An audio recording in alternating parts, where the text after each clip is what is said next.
Characteristics की बात करें तो हर चीज़ के अलग अलग कैरेक्टर होते हैं। उसी तरह बिज़नेस की बॉडी और बिज़नेस के ऑर्गेनाइजेशन के भी अलग अलग कैरेक्टर हैं।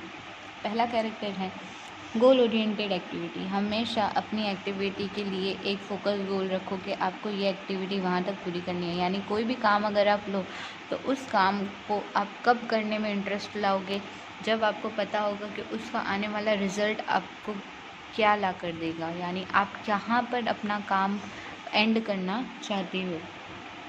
जब आप कोई भी चीज़ गोल के लिए करना शुरू करते तो बिज़नेस यूनिट जो होता है वो और फोकस हो जाता है और उसके ऊपर और अच्छे से काम करना शुरू कर देता है। उसी तरह हर एम्प्लॉय का भी अपना एक गोल होना चाहिए, जिसकी मदद से आपका जो स्ट्रक्चर है वो और ज़्यादा स्ट्रॉन्ग बनता चला जाए। डिपार्टमेंटल गोल्स अलग होते हैं, बिजनेस गोल अलग होते हैं और एम्प्लॉय गोल अलग होते हैं। डिपार्टमेंट के गोल क्या होता है कि वो दिया हुआ टारगेट टाइम पर पूरा हो। एम्प्लॉय का गोल क्या होता है कि दिए हुए टाइम पर उतना सामान तैयार हो जाए। और बिज़नेस का गोल क्या है कि दिए हुए टाइम पर ये मार्केट में चीज़ अवेलेबल हो जाए। इस तरह से आपका गोल ओरिएंटेशन होता है। प्लानिंग बेस्ड का बारे में बात करें तो ऑर्गेनाइजेशन एक ऐसी जगह है जहाँ पर प्लानिंग की बहुत ज़रूरत है। अगर प्लानिंग क्लियर होगी तो लोग उसके ऊपर मन लगा के काम करेंगे। लेकिन अगर प्लानिंग ही पता नहीं है, फ्यूचर में हमें हमारा यूनिट कहाँ लेके जाना है उसी का अंदाज़ा नहीं है, तो ऑर्गेनाइजेशन सही ढंग से हो नहीं पाती। Delegation of authority and responsibility. कोई भी इंसान है, मान लो वो अपना अचीवमेंट किसके लिए करता है, अपने गोल को पूरा करने के लिए। उसी के ऊपर वो अपनी सारी एनर्जी डाल देता है, अपने अंदर की सारी कला, जितनी स्किल्स उसे आती हैं वो सब वो उसमें जोड़ देता है, अपना टाइम दे के अपनी हर एक चीज़ उसमें डालकर। तभी ही तो वो अथॉरिटी उसको मिलती है कि वो उस काम को ज़्यादा से ज़्यादा लोगों तक पहुंचा सके। तो एक एम्प्लॉय के अंदर भी यही रहता है कि उसे दी हुई अथॉरिटी, मतलब जो अथॉरिटी ने जो उसे टारगेट दिया है उसे वो कम समय में टारगेट जल्दी से जल्दी पूरा करना पड़े। Importance human element.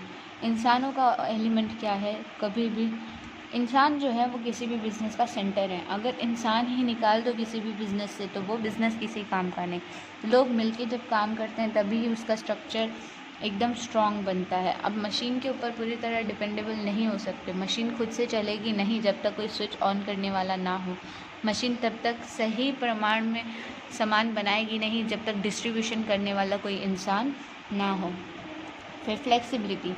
ऑर्गेनाइजेशन में एक ऐसी फ्लेक्सिबिलिटी भी होनी चाहिए कि अलग अलग सिचुएशंस के हिसाब से उसमें थोड़े बदलाव भी आ सके। जैसे अगर कोई एनवायरनमेंट का इशू हो जाए, आसपास के वातावरण का, तो भी उसमें होना चाहिए कि उसमें हम कुछ ऐसा ट्रिक इस्तेमाल करें कि हमारा काम आसानी से हो जाए, वातावरण की वजह से नुकसान ना हो।